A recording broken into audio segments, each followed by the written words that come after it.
We are back. Morning, afternoon, evening, wherever you're listening around the world. It's a good day to be a Gooner. It's a good day to be an Arsenal fan because last night, well, it was pretty special, wasn't it, at the end? I mean, it wasn't the most exciting game, let's be honest, but we did the business. We did the job, and it had to be that boy Kai Havertz dunking on his old club again at the Emirates. And Arsenal find themselves going to Wembley in the Carabao Cup final to discuss all things Arsenal. I've got two of the best. I've got Mr. Chris Hudson in the house and Gooner Russell Hogg. How are we, gentlemen? Are you as buzzing as me? Yeah, of course. Wembley, mate, isn't it? Day out. Can't beat it. But, we want to go there. I don't want to. Last time we went in the League Cup final, we got humiliated. Remember, Man City? 3-0. Yeah. So, scarred. It's going to win it this time. Well, it looks by the way, Man City, Russ. I mean, it depends who we're going to get tonight. I don't really care who it is, if I'm honest. I hope Man City slip up like they did at the weekend and Newcastle have a chance because I'd like to get revenge. Either way, we're going to get, if we do win, that is, we're going to get revenge against either Newcastle from last year in the semis or in the final that year that Chris was talking about against Man City. So, look, people, do me a favour, hit like and subscribe. Make sure you're following OK Jerseys. The code is 12MAN, 8% off any shirt that you want with your name and number on the back. A lot of you are sorting yourself out with some retro shirts with Wrighty and Rocky and Pires and Henry and Vieira on the back. So it's good to see. So make sure you use the code 12MAN and you'll get 8% off. The links in the description. Let's start with you, Chris. Last night, thoughts and feelings, mate. I thought it was a tactical master class by Arteta. He said, if you think you're hard enough, come and beat us. And they couldn't, basically. It was like Jules Graham was back in the house, really, wasn't it? That was a very Jules Graham-esque performance. And I thought Nketiah at left back, wow, what a performance, mate. What a performance from him. Yeah. And I did feel a little, the only time I felt nervous was the last 10 minutes when they brought on Palmer and the young Brazilian boy. I thought, you imagine things in your head. But other than that, mate, I was quite chilled. I think they could have played all night and they wouldn't have scored against us. Yeah, I'll be real. I actually felt similar. I know, Russ, me and you said after the game it was a bit nervy in parts. Of course, it was going to be at 0-0. They only got a ricochet off someone and then it goes to penalties. But really and truly, there were some individuals last night that I wanted to mention. But what were your thoughts and feelings, Russ? Yeah, firstly, Rosenior's tactics of playing five at the back just baffled me. You've got to come and win the game. We haven't. We're already winning. So I thought they were extremely negative.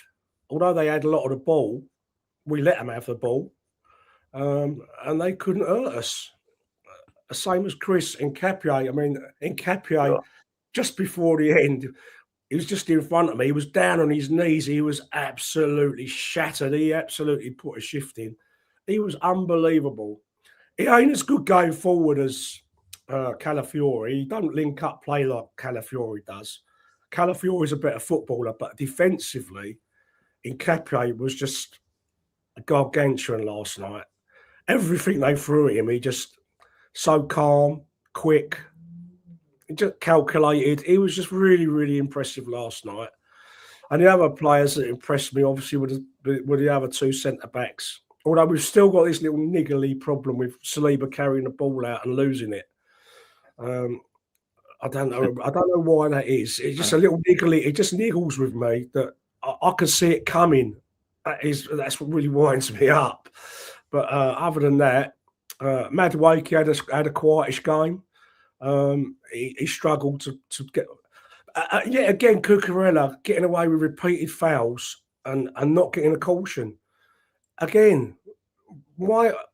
And as for the referee, I thought he had a bit of a shocker last night, to be fair. He was awful. Yeah, he that one in the corner when Arteta got booked. Oh, he just took Martinelli out. He just took him out and he gave the free kick the other way. I mean, what is he watching? I mean, it's just incredible. And the amount of times Gyökeres was fouled as well, the same at Leeds weekend. He's not getting a lot of help from the referees, but we got through it. He put a shift in as well, by the way, Gyökeres. Off the ball, a lot of stuff you don't see on the television. He put his heat map, apparently, was 3 touches in the first half. But his heat map, as regards his running and his chasing, unreal work rate. I'm really impressed with him with his work rate. I know he's got to score some goals, but give the man some fucking ammo. You know what I mean? Yeah. Yeah, look, I'll be real. I think defensively last night, it's a team to be proud of, to be fair. I'm not saying that Chelsea peppered our goal. The reason they didn't pepper our goal was because we were just defensively sound. That goes for the midfield as well. Declan Rice engine, Zubimendi on the ball, wonderful.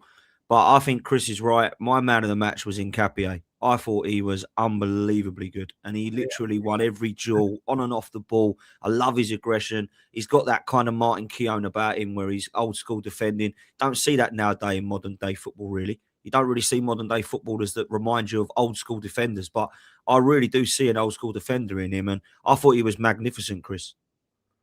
Yeah, thing is, remember I watched him at Bayer Leverkusen, and that's how he used to play week in and week out for them, you know.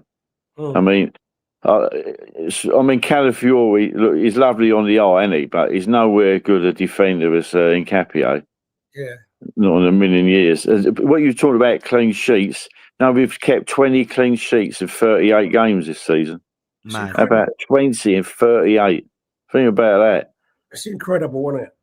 Yeah, and we got to keep the more clean sheets we keep, chaps, the more chance we've got of winning more trophies, more games, etc.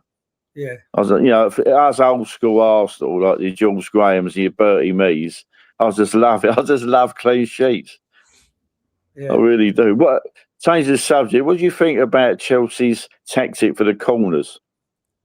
Interesting, wasn't it? Interesting. They nicked that off of Shay Given. He come up with that on Match of the Day. Says this is, but the thing is, we can still counter that. All you got to do is put your Gabriel Salibas, your big lumps in the middle, and to negate the three that pulled out. Put your three fastest players with them. Put your people ain't. It's all you got to do, isn't it? Exactly, and then the three lumps up front have got more room to work in as well. So exactly. By the way, my voice keeps cracking. It's gone. No, mate, don't blame you, Russ. Don't blame you. That was last night. That means we've had a good night when you've got a croaky voice. I actually think that was a good point from Chris. And I looked at that and I said to my dad, I said, whoa, I hadn't seen that before. And then I was corrected. I have seen it before. And it wasn't just Shay Given, is someone you've just mentioned there, Chris, which I didn't even think about. He did say that on Match of the Day. But I think it was Club Bruges or one of the European away games did that to us once or twice this group stage. It didn't work for them either. But you're right. You just negate that by putting, say, Timber and Martinelli, who are fairly quick. And then drop them and then leave Saliba and Gabriel and Rice if he's not taking a corner in there. So I think you're right. But I thought it was quite interesting. And do you know what? I know it didn't work, right? Liam Rossini, I know it didn't work. It makes himself look silly now. But I kind of respect that he tried something a bit different. Yeah. Liam Delap did not work on the right wing. I was surprised by that. I thought he would have gone with Esteval, Palmer, or if not, Pedro Neto. But not to see any of those playing there was a bit odd. But I think what he was trying to do is he was trying to drag sort of a couple of players out towards Delap because he's a bit of a handful, isn't he? But it didn't really work. And I think he needed to revert back a bit quicker. Look, Chelsea weren't really anything, were they? I mean, I know they were trying to keep the ball and they had the best possession and all that, but we could let them have the ball really as long as we shut up shop. They had to come and have a go at us. And I was really shocked by the three at the back. I didn't expect that. And whatever he tried, which was like a bit different from the corners, if you mentioned Delap on the right, three at the back, it just didn't really work. And Arsenal were able to have a little bit of a walk in the park at parts, really. I mean, Kepa made one save against Enzo Fernandez, and that was about it, really. And I know we didn't exactly pepper their goal either, but I felt like it was a fairly sort of, I was quite relaxed for the majority of it up until the last 10, 15, which is the same with every game at 0-0. But I've just expected Chelsea to come and have more of a go at us. But I wanted to ask you both about the defence at Arsenal right now, because I know it hasn't won anything yet. But if it does go on to win silverware, and I'm talking, multiple trophies, not just one league, does it rank as one of the best you've seen in a long time? Because we have to go back to the George Graham days, the John Terry and Carvalho days, Vidic and Ferdinand days, when I really think of top defences. And you guys will go back further than me. Like, will it be recognised as one of the best if it does win trophies and is successful? I think the back four we got now is a little bit more comfortable on the ball, and then the back four of the Dixon, Winterburn, Adams, Bowl, Keown vintage. Yeah. And I also think, obviously, it's better on the ball than the McClintock, Simpson, Rice, McNabb vintage. So, yes, basically. Yeah, different eras, isn't it? Different styles of football. Yeah. The athleticism of the players now is so far advanced than what it was. So you can only really compare like with like. And in the modern era, I think that's the best defence I've seen. Yeah, I agree. The figures don't lie. In the modern era, they are, and that's not. And just also, you got to say that Timber, Gabriel, and Saliba might be the best their positions in the whole world. Yeah, good shout. I think it's debatable for that. I don't think it would be a wild shout. I mean, you can look at other players and you can shout other players at me all day long if you want. We'll have a debate about it. I don't think any of the players you would compare to those three are levels on what we've got. So you might shout Van Dijk or Rudiger in the middle. You might look at Hakimi at right back or Trent. But I ain't saying that they are or aren't better. But I tell you what, we've got a great argument our side because I think what them three are doing is phenomenal. And I said this yesterday. I think someone spoke to me about it. I can't remember who it was now. That was me mate Mark. Big up to Mark Porter if you're listening. He said to me, I think Timber, if he wins silverware, will go down as being a better fullback than Dixon and Lauren. Now, that's a statement. Yeah. Totally agree. But the thing is, do you know, I don't know what player, they interviewed a player last night and they really praised the new coach at the Arsenal. The one who used to play for Yeah. He is saying he has worked them like dogs this season. He doesn't give them a minute's rest. And I think he has to take a big pat on the back, for this. Yeah, definitely. Yeah, definitely. The one thing is our current back four's got over any of the other ones that have been mentioned, like Van Dijk's and that era of Liverpool when they were in their pomp was that their pace got them out of problems a lot of the time. Yeah. I mean, all that back line had incredible pace. Robertson, Trent, Virgil, they all had incredible pace. But I think positionally, our centre backs are superior because they're not blessed. Other Saliba is, but I don't think Gabriel's blessed with blistering pace. But his positional sense and his aggression, I think, is second to none. The only little criticism is defensively fantastic, sometimes coming out with a ball a little bit slow and a little bit, predictable. But I'm sure that'll improve with age because they're all still not in their peak, are they? None of them are in their peak. And the great thing is, sitting on the bench, you got Ben White, Mosquera, Miles Lewis-Skelly, Calafiori. They walk into any team in Europe, not just the Premier League. We got to give big props to the recruitment team and to Berta. It's special. It's just an amazing leap in one big transfer window that we've got to this stage. It was that last transfer window. I've said this before here and other things. That is a massive leap when that takes you to another level, which I think you're seeing. And Lee Judges made a great point the other day. He said that people are calling us boring. Well, it takes two to tango a football match, and we've got low blocks after low blocks after low blocks we're playing against. I mean, even Chelsea played sort of an advanced low block, didn't they? They kept the ball a lot, but they didn't really do a lot. And, come and play. If you think you're better than us, come and play. Come out to play, and we'll see how good you are and how good we are. But we never get the opportunity because it's always this. Fair play to Leeds weekend. They did actually come and have a go. Yeah. And you see what happens when teams do. Yeah. And let me tell you, Sunderland won't be any different.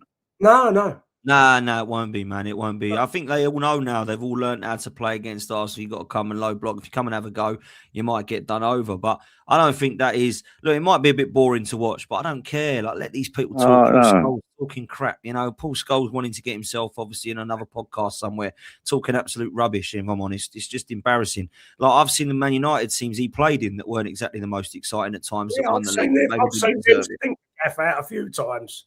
Exactly. They've stunk the gaff out. He weren't saying it when they won the league in 2013 when they nicked our striker and had to win it. Do you know what I'm saying? That wasn't an exceptional team. They won't go down in history as one of the best. They basically Robin Van Persie FC.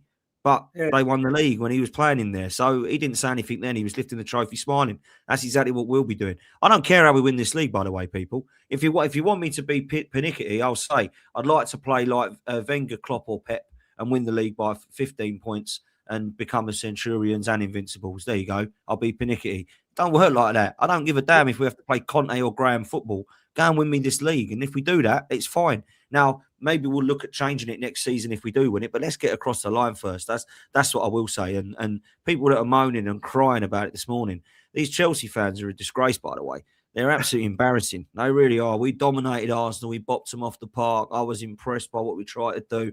They didn't do anything. They literally didn't do anything. I don't remember Kepa doing much.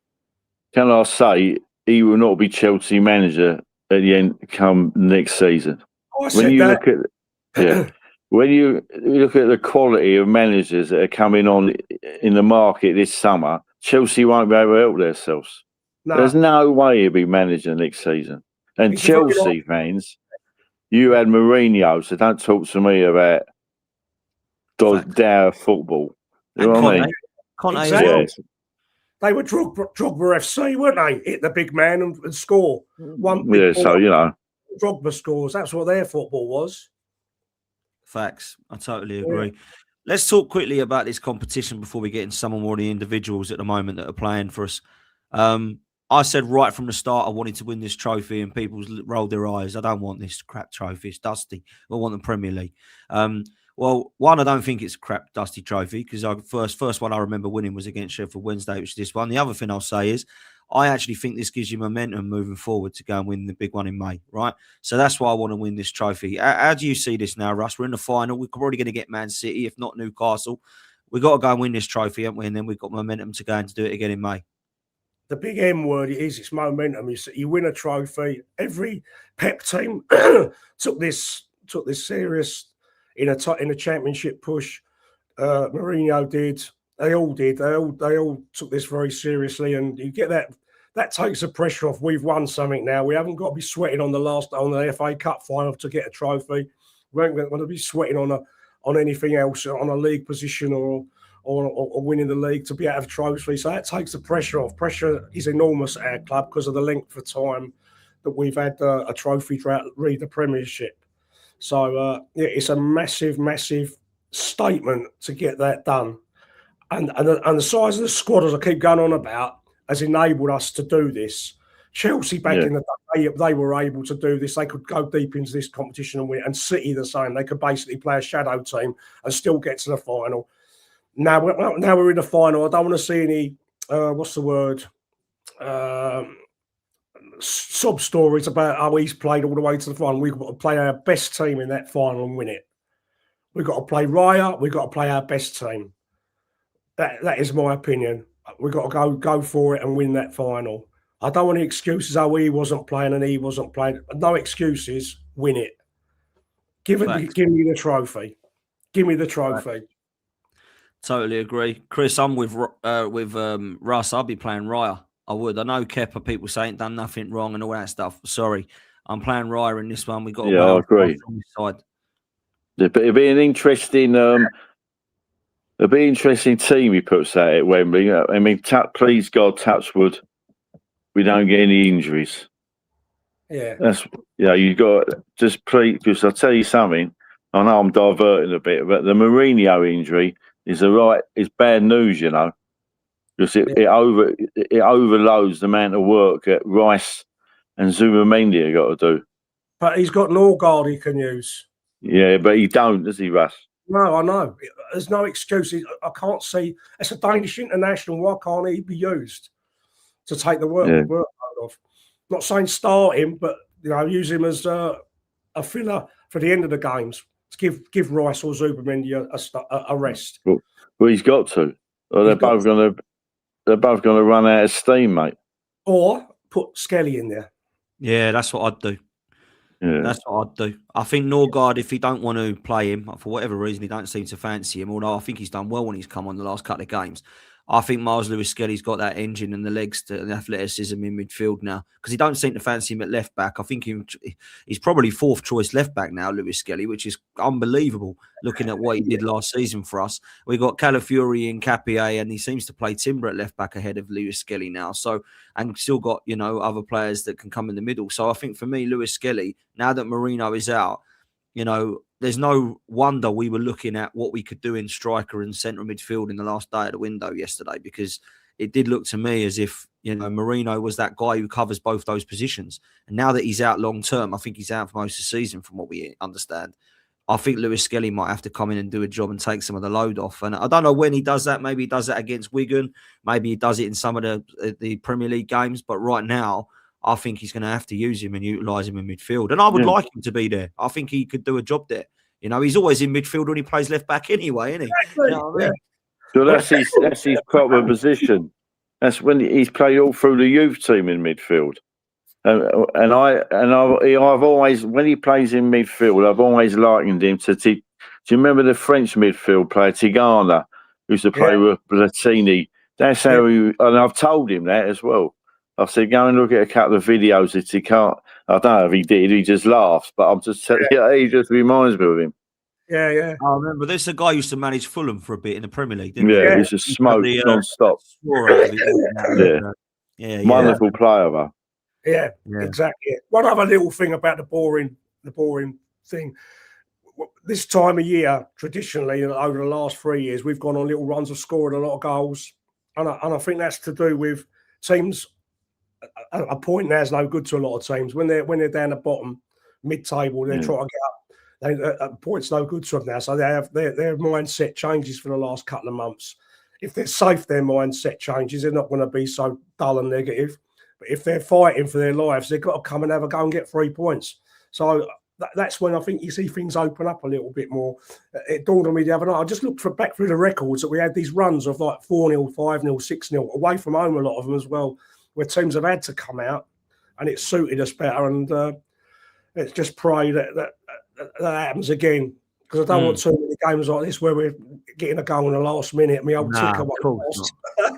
No, we want it. We want convincing. I mean, it's nice to win a game like that, but you don't want that all the time. Crikey, I don't think you're right to take it from the fan in the stadium. But before I get to the front line, I wanted to question the attacking midfield role, because you've mentioned Marino there, Chris, and Ethan Waneri was sent out on loan. Now, I didn't agree with that, but everyone can have their opinion on it. I would have kept him, and I think, you know, now we realise why we might have needed to keep him now. Marino's injured. However, he's gone. He's on loan to Marseille, and I hope he does well there. Ødegaard injured / behind the scenes rumoured to be not very happy. Could be off in the summer, a lot of people are saying. Eze coming in and still not really taking a game on the scruff of the neck. I appreciate yesterday he did some nice stuff, but I'm not really seeing him a massive upgrade when he's starting. Wanted to get your opinions on Ødegaard and Eze and who you'd like to play, and whether Havertz can do that job if he was to come into the mix. I thought Ødegaard done well when he came on at Leeds Saturday. Yeah, it's that wonderful pass from Martinelli.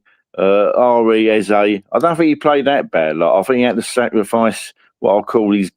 I thought he put in a good shift last night. Yeah. Do you know what I mean? He was all about the team, not him. Yeah. I've still got faith in it. No, put it this way: he's going to have to step up. Yeah. Mourinho's a big miss. The way the games are shaping, the way the teams are lining up against us. When he was at Palace, he didn't have to face this every week. No. He was in the low block and hitting teams on the counter. Now he's having to do it the reverse. And it's a different scenario. So the chances you get are less, the room you get is less, and the pressure's more. So the jury's still out with me. When Ødegaard came on at Leeds, I said to Mike sitting next to me, I said, look at the difference when there's a bit of room and a little bit more time. What Ødegaard can do with the ball, he will pass the ball forward. But when he's facing a low block, his main priority is to safeguard the ball and not submit us to a counter attack. So, you know, it's a difficult one. I noticed I noticed his body language when he came over to our side to take a corner. he would normally acknowledge the fans. He looked straight at the floor, put the ball down, ignored us all. Quite peculiar for, when we were winning the game. Well, I wouldn't be surprised. I wouldn't be surprised if in the summer he did go. No. It might be time to cash in. It might be time to cash in. He's done. We've had a good 6 years out of him. You know what I mean? Perhaps it's time. Perhaps he thinks I want to go and play in Spain or Germany with Bayern Munich. He might have had a big offer in the. You know what I mean? If he goes, doesn't he? We just have to bring someone in to replace him. When he's playing, you can't. When he's playing, he can't fault his work rate. No. And he's fantastic, but it's just that end product, isn't it? It's frustrating. Yeah, I think it's a lack of consistency with Ødegaard and has been for about 18 months. He was excellent for us in 22-23. He got into the team of the year in 23-24. And then he got injury for Norway. And I think he's been the same since then, if I'm honest with you. And look, if there's a bid that comes in at 60, 70 million, I'm going to say yes. I'm not going to lie. And I'm going to go and love that on Morgan Rogers. That's what I'd do. Try and bring in someone like Morgan Rogers in the middle there to come and drive us forward, because I think he's phenomenal. I really do like him. And I know people like Eze, and I do like Eze, but I've got to say this, and I keep saying it. I never once thought, bloody hell, winning the league now. We just signed Eze. It wasn't like we signed Ozil or Sanchez, was it? He's a contributor. He's not going to walk into the team, play every game, carry you, grab you by the scruff of the neck, take you across the line. He might get you your goal. He might contribute. And he's done exactly what I thought he'd do. And now score a few goals, assist a few goals, and that's it. He's not going to be an absolute regular starter for Arsenal. And I like him. I do. I like his work rate. I like the fact he books a shift in. I think he's slowed it down a bit too much, quite casual at time. I do like the way people move forward. So. And look where he was when he scored those goals. He was on the edge of the box. He wasn't playing back on the halfway line. He was on the edge of the box. If you get the ball to him on the edge of the box, he can do something. But to expect him to get to the edge of the box without any support around him and to do one-on-ones and blast it into the top corner, that ain't going to happen. He ain't that sort of footballer. I agree. He ain't got the stature. No, I agree. I didn't expect to see an Alexis Sanchez type player when we signed him. I think some people did. I know it's a lot of money, but that's what it is with these signings. Noni Madueke is a lot of money. If he wants to go to the World Cup, he's put his finger out, hasn't he? Yeah. I agree, and it's tough to get in that England squad. Very tough to get in that England squad. There's a lot of competition in that position. Yeah. So look, let's talk about the front line, because I'll be real. I said to Turkish, and I was very similar with him, you can roll a dice at the moment and you don't really care who it lands on up top. I think all of them in the last couple of games are giving Arteta a decision to make. Kai Havertz has scored a couple of goals now against Kairat, and obviously last night the winner. Gyökeres has scored against both Leeds and Kairat. You've got Jesus, who scored against Leeds and did score against Kairat as disallowed, but before that it had looked pretty good up until the Man United game where he didn't have a good game. Who is our best number 9 then? Let's talk about it, because I still don't really know, if I'm honest with you, Chris. I don't. I mean, he has showed slight signs of improvement, old Victor, lately. I thought he had a really good game at Leeds, but he's still not. You know what I mean? I can't really tell you. I don't know. Jesus is obviously the more skillful, and Havertz all day long is better than both of them. But because of his injury, you got to be careful, and you got to be careful with Jesus. But I suppose with Gyökeres, the thing is, every time he plays, he seems to, when we take him off, it seems to affect the rest of the team, doesn't it? Yeah. But I can't answer you, Dan, really, because each of them, Havertz is the best, but I don't want to run him into the ground. The same with Jesus, I think he's better coming on, and Gyökeres, his workload is fantastic. The amount of effort he puts in, but he still ain't good enough, is he? Sorry, but he ain't. No, we bought him to score goals, and he hasn't. So on that parameter, I think we're going to have to revisit it in the summer. By the way, yeah, I agree. And I don't think there's anything wrong with that. People might look at that and roll their eyes and go, oh, another striker. But if you ain't going to get it right, you can't just go, oh, that's it, it's stuff now. We've got to stick with him. You've got to go and improve. And if that means Jesus goes and you bring in Julian Alvarez, you do it. Or if that means you want to go from completely different, then you go for it. I don't think it's a bad thing. Having Gyökeres and Havertz at Arsenal, it does not mean that you have to now stick with one of them if you don't believe they're the right man. I think Arteta quite likes Kai Havertz in the role. And I think if he had his way, it would be Kai Havertz as the 9 for Arsenal. I think he's come on and made that even more of a say when he's played in that attacking role and the 9. But I will say this, I do think that it is always good to maximise each window, which is why I would have actually bought somebody in this January one, just to give us a little bit of stability in midfield. Maybe you go and buy Buadi, maybe you go and, I don't think Tonali was ever going to happen, but certainly you go and try and get someone in that midfield. And I think in the summer, I think the positions we'll be looking at will be a left winger, because I don't know the future of Trossard and Martinelli, a striker, because I don't know the future of Jesus, and I still think they'll bring in a midfielder because Declan Rice is playing too much football. They're the positions, I think. And if Ødegaard was to go, we might go and look at another attacking midfielder. So it's about, everyone thinks this squad's great. It is great, but we've got to keep it great. You know what I mean? And they were the same discussions we was having at the beginning of our summer's week, weren't they? Trossard, Martinelli, Jesus. We were saying exactly the same thing. So he's got. You've got to say Martinelli, and I'm playing well, Yeah, I thought he was brilliant yesterday. He got a shift yesterday as well. Jesus, yeah, he did. Yeah, definitely. I think he's been really good this season, Martinelli. I've got to be honest. I mean, in the Champions League, he's got one of the best records. In the league, when he has been called upon, I think he's been good. I think in a way, maybe it's just the way our squad is. I think he's been harshly treated a little bit. You score a hat-trick against Portsmouth, you don't seem to be coming on. You don't seem to be starting. When he has been called upon, he's come on and scored or created or assisted like he did at Leeds. And I thought he was our best attacker last night by a long way. And I quite like the way he keeps moving him to the right as well, because I think he actually does have a threat on that right-hand side as well, with being right-footed and can go on the outside. So I'm a fan of Martinelli. I always have been. I've never given up on him like some have. I think Trossard's been probably our best attacker throughout the whole of this season, if you look at the goals and how well he's done. But in the last few games, I think he's dropped off a little bit. I think Martinelli's, ahead of him. That's Trossard all over, isn't it? He's sort of... Yeah. He has a run, doesn't he, where he's the best player on the pitch, and then he has a right dip. Yeah. And then he sort of comes back again, doesn't he? His whole Arsenal career. But the thing is, if you want to play, if we're playing Man City at Wembley 0-0, and your ball drops for Trossard, good night, Man City, because he will put it away. Yeah, he's probably the best finisher at the club, isn't he? Easy. In them situations. The thing going back what a signing. Yeah, going back to the number 9 thing, we only really have one true number 9, though, don't we? That's Gyökeres. He's the only true, proper number 9. Havertz is an happy accident. Marino was an happy accident. Jesus is a right winger, really. So that is still a problem position for me. I know people are talking about this Alvarez bloke, aren't they? I don't think he's the answer either. I don't think his numbers are brilliant. Apparently, Atletico Madrid can't wait to get rid of him. That's sending alarm bells for me. What attitude problem? He's got a massive... My mate in Spain was telling me he's got a massive entourage.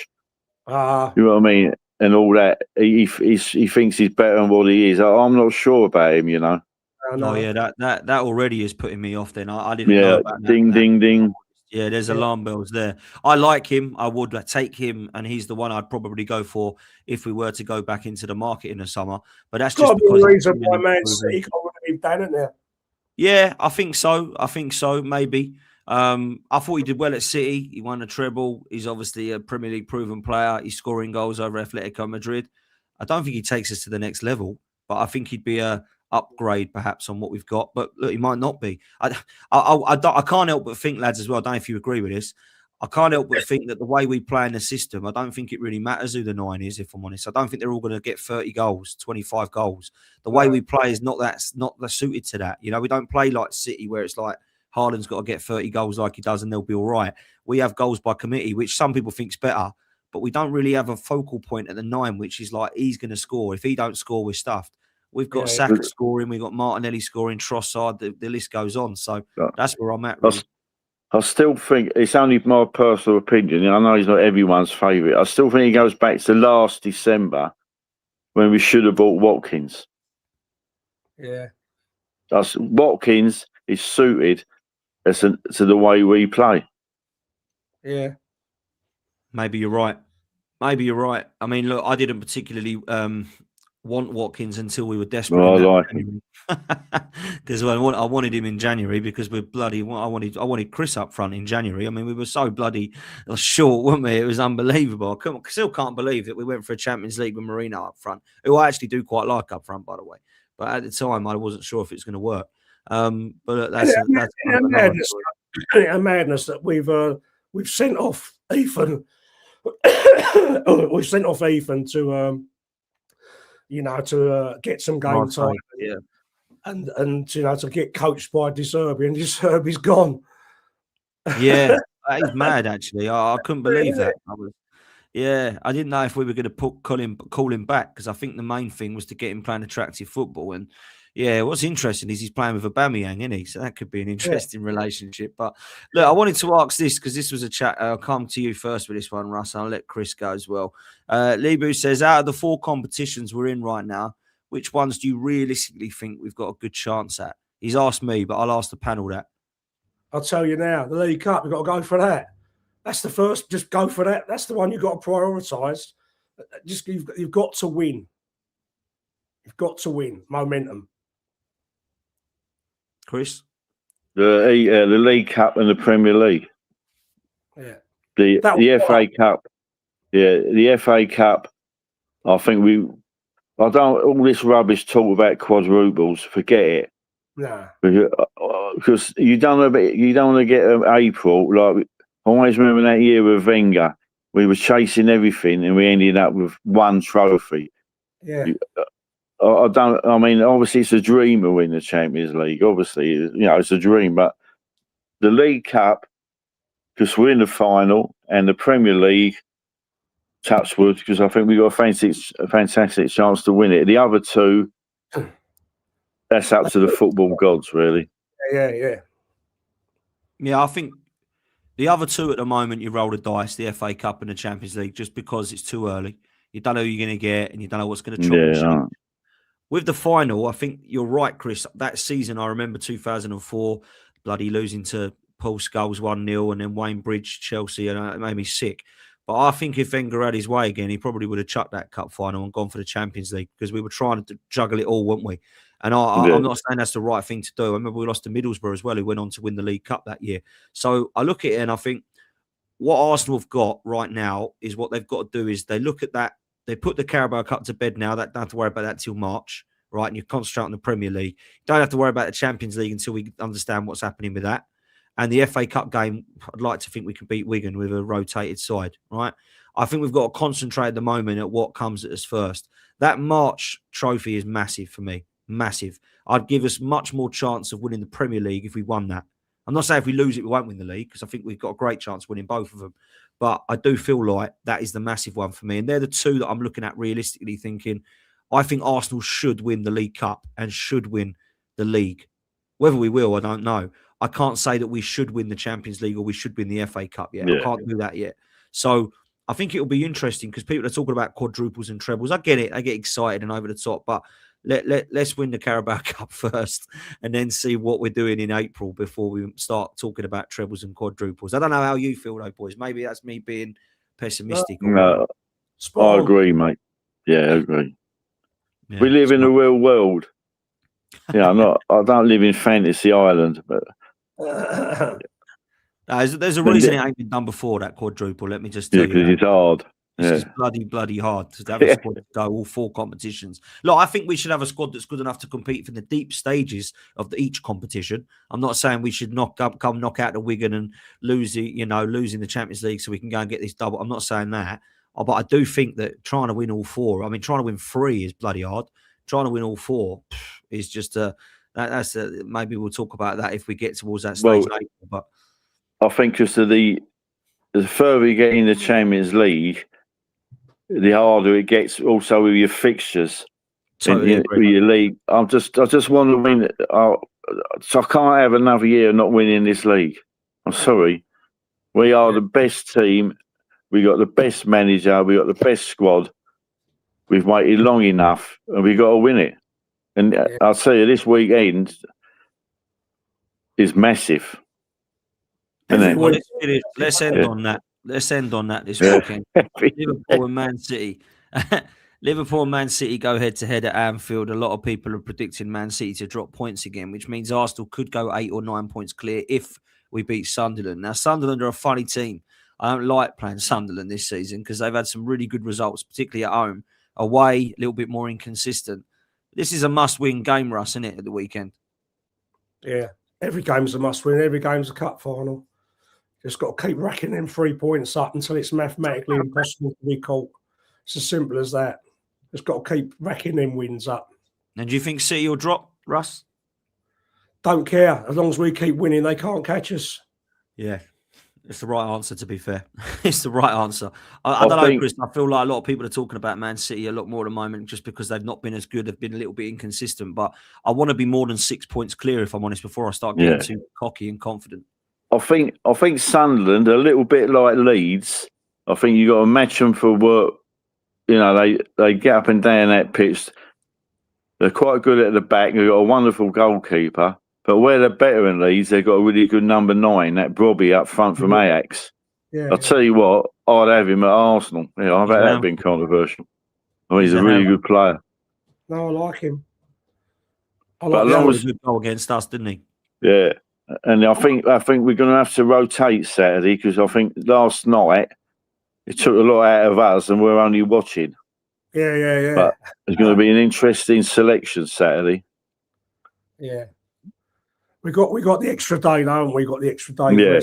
If it had been Wednesday, it's a bit more difficult, isn't it? But what sort of team are you expecting then, Russ? Team news. As I've said before, I don't think it really matters because the squad's good enough. So I don't think it matters. I'm probably expecting to see, after the shift in Capia put in, Calafiori coming back in if he's fit to go. He'll give us a bit more to open up Sunderland. The back line will just stay the same, I think. We'll just stay the same. Maybe Timber might get a breather. Yeah. For Ben White, because he did put a shift in as well. The fullbacks at this club, they have to do an awful lot of work. So that might be a shout to rest the 2 fullbacks because they're integral to the way we play. So then up top, it's, as you say, toss of a coin. Who's fit? And I mean, I got the team completely wrong for the Leeds game. I never see Havertz starting. I thought Odegaard would start. Unless he was carrying a little niggle, I don't know. But I just didn't see that coming. So, no, I'm really easy with whatever we put out. But I would like to see Norgard given some minutes because I think he's good enough. I think he's shown he's good enough. And give Declan a bit of a breather, even if it's like a sub coming on later on in the game. I think he needs to be given some minutes because he's going to be needed when we get that clutch of games when we have Champions League quarter-final or last 16 or whatever, and then we've got an hard away game. He's going to be needed, so he needs to have some minutes in his legs so he's ready to go. I'm sure he will. Yeah, look, we got Sunderland, we got Wigan coming up. There's going to be an opportunity, I think, to rotate and rest a bit. Maybe you'll get the likes of Norgard, Mosquera, Lewis-Skelly, Calafiori all coming back into the mix a bit and getting some minutes. I think that's needed. You've got to keep these guys fit. You can't just leave them all on the bench. You know what I mean? I think there'll be a lot more changes than you think. I think there'll be some of the bit part players, like the younger players will be put in as well, like the Salmons and the. Yeah, against Wigan. Yeah, I think he will do that. Yeah, it'll be good enough to beat them still, hopefully. But I think he will have to do that because they will need a breather. Yeah, I think it's going to be interesting who he plays up front in these next couple of games. That's for me, and Wigan as well. I don't know if he sees Jesus as that guy now, or if he sees Havertz maybe as playing as a couple of positions. I think it's going to be very interesting what happens with Odegaard in the coming games as well, because I don't know if he is injured. A lot of people are saying he's not, and he's had a fallout. I don't know. We'll find out, won't we, if that is genuine. You know, Arteta's obviously going to say he's injured, but is he injured? You know, we've heard this before with Aubameyangs and Ozils and players like that. I hope he ain't going to go down that road, you know, because as much as I don't really particularly think he is our captain and one that I'd pick, I don't want him falling out. We can't have any of this. This has got to be. Hopefully, it's just a knock or a niggle when he's back soon, because I don't want to. I don't want them rumours to be true, boys. That's all I'm saying. Do you know what I mean? You don't want about. You know, we haven't spoken about is Saka. Yeah. Well, what's happening? With him? How long is he they're out? talking about he'll be out till Tottenham, but the other day, Arteta said it's nothing serious. Well, Tottenham's still 2 weeks away, so it's got to be something, isn't it? Perhaps some was it? I think you said, Russ, wasn't it, about that injury he got, his hamstring. That's been in my mind what you said. You know, I'm getting a bit worried about old Saka. You know, is he ever going to go back to how he was? Well, I think it's a hip injury. They said, isn't it? Well, that hip, all that. It's compensation injury for the torn hamstring. Yeah, that was a grade 3 tear. That was off the bone and everything. That's not nice. That takes a lot of rehab and. You know, he hasn't played bad, is he? I'm not saying he's still been Saka, but he's lost that. You know that. Do you understand what I'm saying? The explosion of pace. You know what they say, Chris, about football? It's all about very fine margins, and then when you have an injury like that might take 3 or 4 or 5% away from your performance, from your spring, from your, and that's a massive amount at this level. It's a massive amount. When you're talking about players sprinting, you're talking about half a yard, quarter of a yard. That makes a difference, don't it? A quarter of a yard makes a difference if you haven't got that. I know it won't happen, but if Saka was listening to this, he'd say you're mad. But the best thing that could happen to Saka is not to go with England to the World Cup. Have a 3-month complete break. Yeah, you might be right. They'll thrash him, wouldn't they? They'll thrash him. If it continues like this, he won't be going because he'll be injured. But I, you know, look, we can't slate Arteta too much this season because he's been unbelievable for us, and what we're doing so far is great. But I do blame him for Saka's injury. I do. Yeah. I don't think you have 3 grade 3 hamstrings if your manager's not overplaying your players. And I think we killed Saka. And I don't think he is going to come back to the player. I think he can come back to a good player. He ain't going to come back as what he could have been. I don't think. Do you think, Dan, that was the pressure, the overplaying of the players when he went to see the board? He said, look, if you don't furnish me with the players the way I'm playing, if you don't support the way I'm playing, which is very aggressive and very high tempo pressing game, I need backup. And if I don't have backup, you're going to get more and more of this, and we're going to have more and more youth players playing. Players like Damon having to play because we haven't got enough strength, and that's putting his career at risk. So, you know, I think that was the bite a bit that made them pull their finger out and actually do the right thing for a change for the first time in their lives. I will give them praise. It took long enough. I know I've heard all the excuses about they couldn't do this because of Usmanov, and they couldn't do that. The football club was suffering and the fans were suffering because of all this infighting in the club, and it weren't good enough. And they've put it right now, but it was a real bugbear to me. It pushed my support of the club to the limit because I was really thinking about moving away and doing something else in my life because I was getting so frustrated with the same rubbish every year. A bit like Tottenham through now. A bit like Tottenham are going through now. I was getting to that stage. I can do more with my money than to sit here watching this and watching the same movie play out every year. So God help them. They've got to get it over the line this year. They've got to get it over the line. Talking about money, Arsenal's results are coming out soon. And someone was saying to me that this is the healthiest Arsenal football club we've been in for years. Yeah. So that's going to be interesting. Yeah. Wow. That's with a big spend as well. That's with a big spend. Yeah. I think we're fine financially from what I understand, but I'm not great with finances. But I think we're pretty good with them from what I understand. But there's a good question from Kyle here actually, which we'll close on, which is about us winning the league. And I was looking the other day about.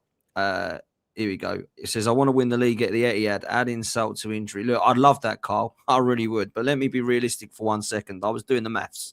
We would have to be 13 points clear of Manchester City going into that game at the Etihad to win the league at the Etihad. I don't think that's realistic. I might be wrong, but that means they've got to drop 7 points in the next 5 games.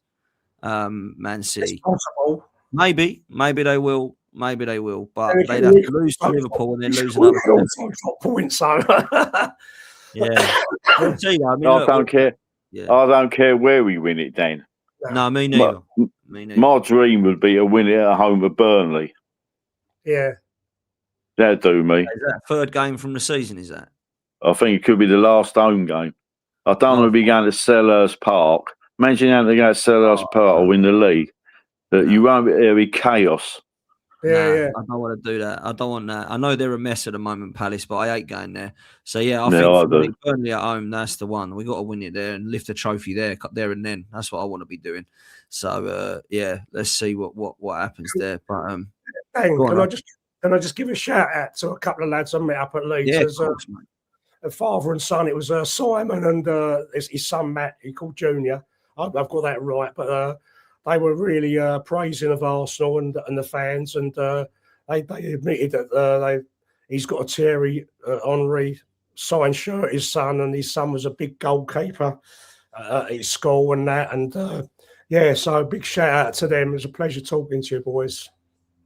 No, big up to you, man. I know you went up to Leeds and there was a lot of love for the support for the channel as well. So I appreciate that, Russ. And thank you for the guys listening as well. I've always had a bit of a soft spot for Leeds, really. I know in the 70s, I know it's dirty Leeds, but I quite like them and have been, to be honest. But I think there's a better place with Leeds in the Premier League, that's for sure. But a lot of their fans, although they give us stick when we're there, when we're playing them, a lot of their fans have a lot of respect for Arsenal.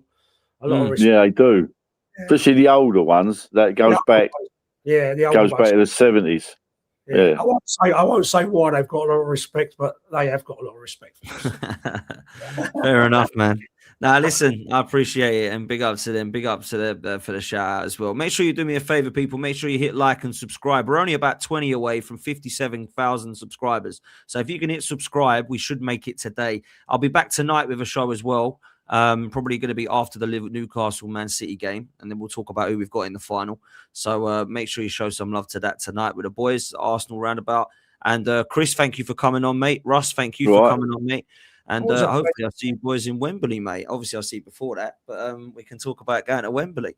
So big up to everyone that's here. We're going to send you over to Shane Gooner. Shane's live. Go and show him some love, and we'll see you next time, people. We're out of here. All right, mate. See you later.